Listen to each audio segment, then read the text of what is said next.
Hello viewers and welcome back to my channel Lubna Scholars. In this video we will talk about how people kept cool before air conditioners, refrigerators and fridge. Every summer when the heat rises, we turn to fans, refrigerators and air conditioners. But what about the past when there was no electricity, no machines, no cool drinks from the fridge? Surprisingly, people found incredible ways to keep cool and some of their inventions were so advanced we still use them today. In ancient Egypt, over 3000 years ago, people understood the power of water and wind.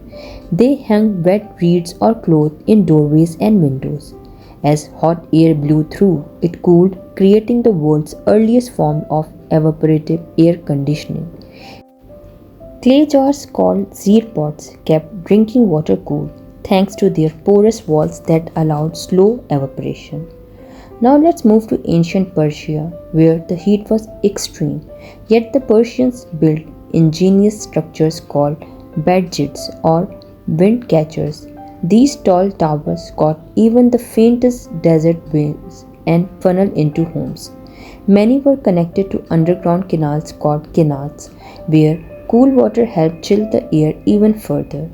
Persia also gave us the yakhchals, a massive clay dome that stored ice year round, even in the desert. At night, water froze under the open sky, then was preserved inside these insulated domes. Imagine ice in the middle of summer thousands of years ago. Meanwhile, ancient Rome, cooling was a luxury for the wealthy. Using their famous aqueducts, Romans pumped cool water into the walls and floors of villas, reducing indoor temperatures. Courtyards with fountains and shaded gardens added natural coolness.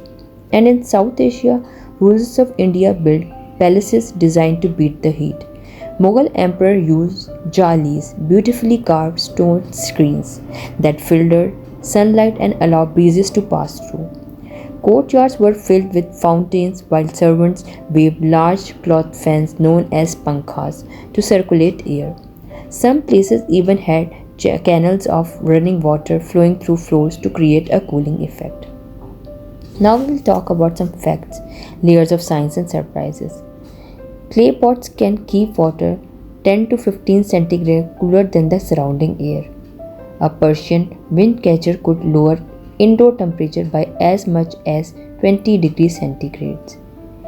Yakhchals, ice houses built 2000 years ago, still stand in Iran and their design is studied by modern architects. Roman adequate cooling was so effective that wealthy families lived in relative comfort even during scorching summers. Devices and inventions: wind catchers, badgers, towers that harness the wind, channeling fresh air into homes and pushing hot air out. Yakhchals, ice pits, giant cone-shaped domes with thick walls of mud and clay acting like natural refrigerators. Roman adequate cooling, circulating water through walls and floors, an early version of central air. Evaporating cooling jars, zeer pots, simple clay vessels that naturally cool water through evaporation. Hand fans and pankhas, manual cooling devices used across Asia and Africa, evolving into mechanical fans much later. Architecture as cooling, thick mud walls, shaded courtyards, marble floors, and underground basements were all parts of the design to keep homes cool without machines. From clay jars in Egypt to ice houses in Persia, from Roman water systems to Mughal palaces, history shows us that humans have always fought against the heat with creativity. Today, we rely on machines, but many of these ancient techniques were sustainable, eco-friendly, and astonishingly effective.